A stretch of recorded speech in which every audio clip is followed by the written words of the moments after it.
Good afternoon, and thank you for joining us at the Aging Well Center for an Apple session. Normally, if we were holding a class in person, we would give you a document that you would then be able to make notes on, take home with you, refer to once you got home. So what I'll do today is bring that document up on my screen and share that with you so that you can be watching it as we're talking. So here we go. All right. So first thing is, with the introduction of the iPhone X, the home button went away. So previously in earlier models, you would press the home button when you wanted to exit an application and come back to your home screen.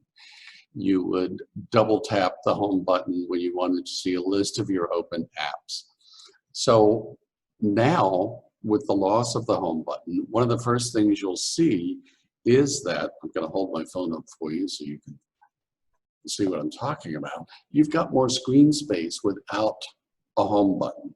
So that's a good thing.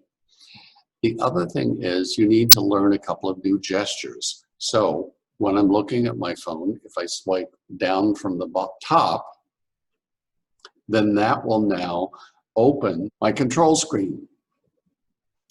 And here, all of your options are available to you. And if you're familiar with it, you can go into your settings and add and take away things from your control screen. You can do things like working with your volume, working with the brightness, putting it on airplane mode, and a host of other things. When you're working with one of the new phones without the home button, you can also flick up from the bottom to go to your home screen if you're in an app.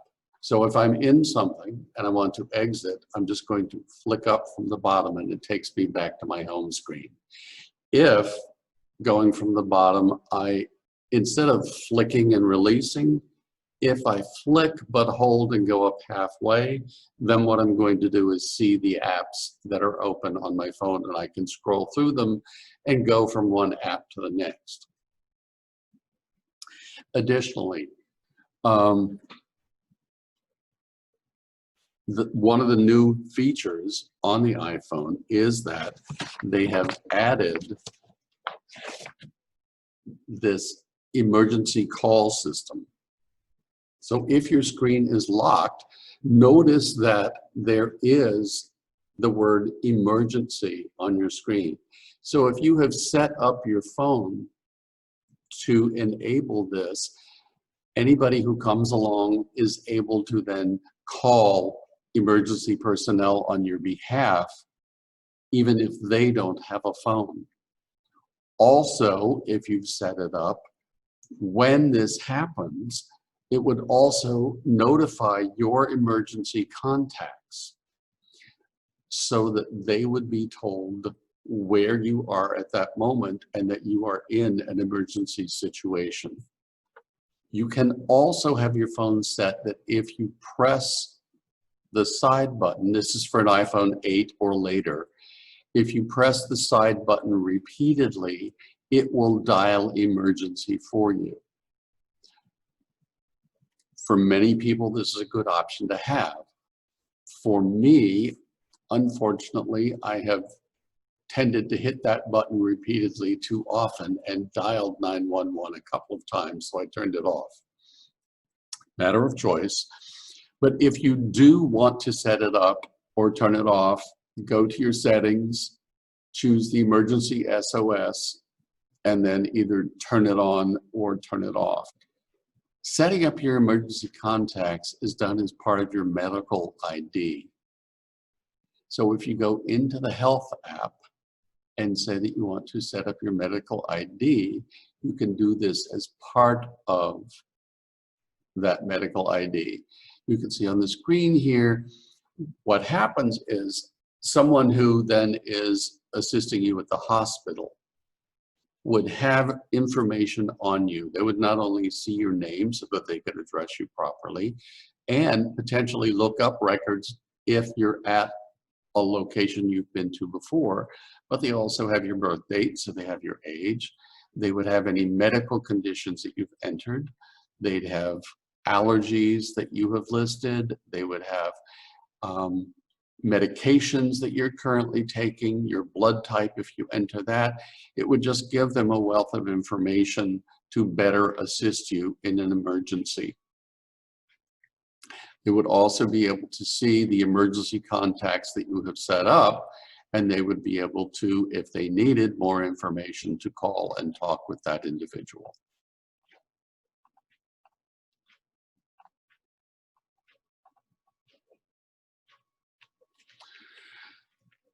With iOS 13, there is something called dark mode. Some of us have issues with light, especially as we age, and dark mode may help you to see better.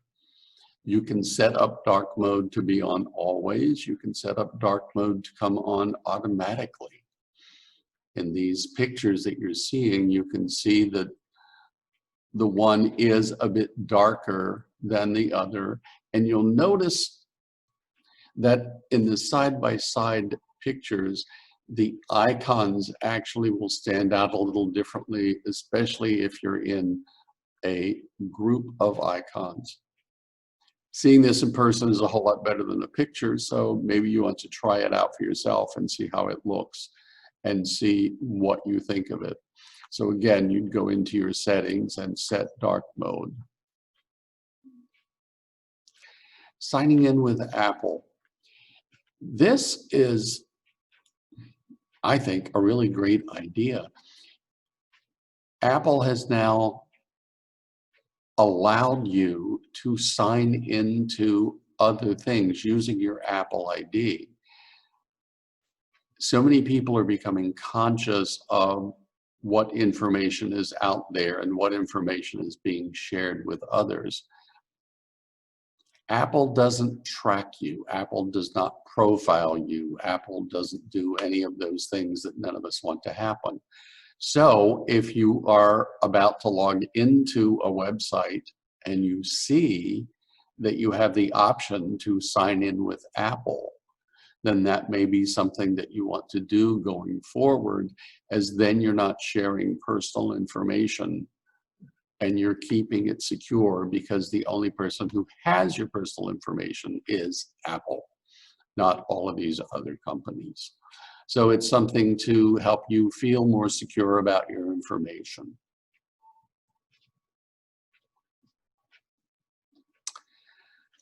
Location services has been an issue again for many people because they don't want people tracking them. They don't want people knowing where they are. They don't want people to be able to know what their movements are. So now, if you are using an app that's asking you to access your location information, instead of just simply granting that access, you have a choice of how you want to grant that access. So let's say that you're using a search engine and you want to find restaurants near you. Well, they need your location to find anything near you. But when you give access to your location, you can say, I only want it to be used while I'm in this app. I only want it to be used now, and you have to ask me every time. You have options on what you want to do. So in iOS 13, you now have access to more voices if you're working with Siri. Again, you can go into your settings, select Siri, and then you can see the options available to you for the voices. You can change the gender, making it male or female, and now you have the choice of a number of accents. American by default, but you can choose Australian, British, Indian, Irish, or South African. Some people enjoy it for a change. Some people enjoy it because it makes them smile. So whatever your reason, consider changing the Siri voice and seeing if it is something that you prefer. a lot of changes in maps and a lot more that will be going on as time goes by. You're seeing more and more information and more detailed information. You're seeing, if you're looking at the pictures here, you can see the one on the right has much more detail. It's showing you more information about what's around you, the parks, the municipal buildings, that sort of thing. It's showing you more detail on streets. When you're using the Apple map to give you direction, driving directions to move from one place to another, you'll find that now it's giving you additional information that, whereas before many of the map apps simply said, you know, turn in 900 feet, now you're going to be saying that it will tell you in 900 feet at the light, turn right onto such and such a street. So it's giving you additional information.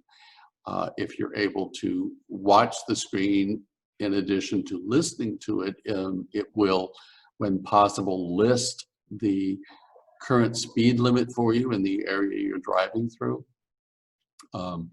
It will give you information about which lane to be in. If you're making a turn, for instance, it will say, at the light, make the left-hand turn and stay in the right 2 lanes. So it's guiding you in terms of what's going to happen in the future, trying to position you so that you're where you need to be. At times, if you're in the right lane, for instance, and that right lane is going to become a right turn only, or it will end, the app will tell you to move over to the middle lane or the left lane, depending on what's going on. So you're getting more information as you're driving along. If you look at the bottom of the screen when you're looking at the map application, you can see things like parked car. It will tell you as close as possible where your car is parked at that particular time. If you want, you can share your information. Let's say that you're going to a friend's house for the first time and you've keyed in their address and you're en route there. You can share your information and it will update them on your ETA. It will give them an initial idea of how long it's going to take, but then let's say you run into traffic, there's an accident, there's a detour.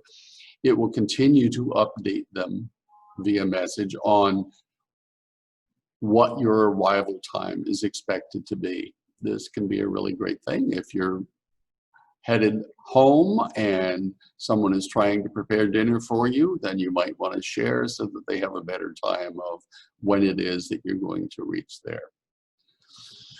So, photos. There have been quite a number of changes to photos. When you're looking at your photos now, and let me go ahead and bring that up so that we can share that screen, you'll see that you have choices at the bottom. Do you want to see all photos? Do you want to see days? Do you want to see months? Do you want to see years?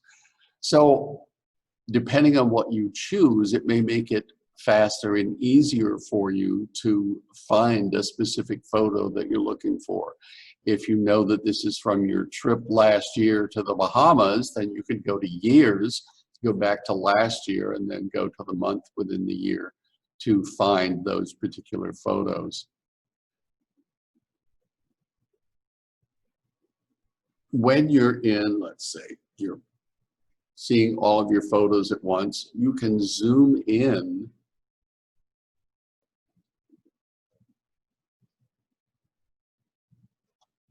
to see a particular photo closer to help you determine, is this the one you're looking for, or do you need to keep searching? Let's see. When I'm looking at my photos, notice the date, whoops, notice the date up here. As I scroll through, notice if the date is changing. So if I am just simply scrolling through, I can see that I'm zeroing in on the time frame that I think is correct for the photos that I'm trying to find.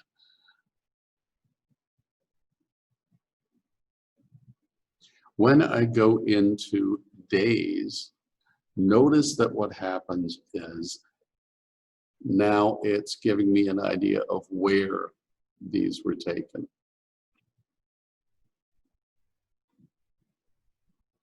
So I can also now search when I'm looking at my photos. So if I start typing in beach, you can see that a number of things come up. If I select Clearwater Beach, then you can see that I have a number of options to further select from when I was at or near Clearwater Beach. If you, in contacts, you have the capability of setting up a birthday for an individual. If you use that, then, pardon me, when you're looking at your photos on their birthday, you'll see highlighted photos of that person. If you've noticed, Apple's photo app will also, from time to time, create little videos for you of your photos. These little memories are accompanied by music, and you can save those if it's something that you like and want to preserve, or you can share them if it's something that you want to share with someone else. Oftentimes, they'll create these if you've been doing a lot of photos in a particular area. Let's say that you've traveled and you've been somewhere for 3 or 4 days and you've taken pictures the whole time. Then within a week or so, you might see one of these little videos pop up showing you all of those pictures in a collection. And that might be something that you want to share with someone, and it saves you the time of putting it all together. So one of the things that you can do is to edit your own photos. So in this case, looking at the photo, I'm going to touch edit in the upper right corner.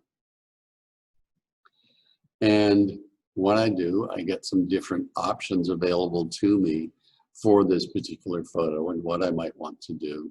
Let's say that I want to crop it. I'm going to touch this little, what looks like a square here. And when I do, I get corners, and I can pull those corners to crop. So by pulling those corners in, I've now taken out what was to the right or left of the photo, and I have focused in on my subject matter. If I like it, I can hit done and save it. And now here's my edited photo. There are a lot of edits that you can do in your photo app. Play around, go outside, take a couple of pictures, and then come back in and go into edit mode and play around and see what you can do. If you do it with a picture like that really doesn't mean anything to you, to give you an idea of what you can do, then if you have a picture that really is important to you, you know what it is that you can do to either improve that picture or maybe even salvage it.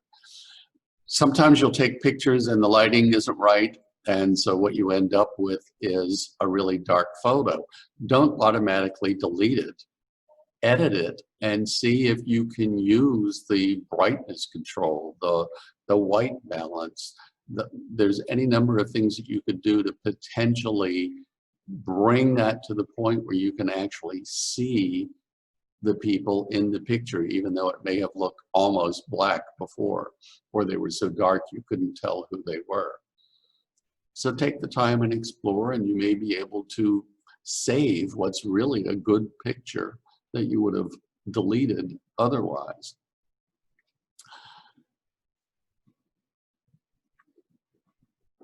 You can edit videos as well. It's a little more complicated, but it's something that you can do. Again, Go outside, take a video, come back in, edit. See what you can do with it.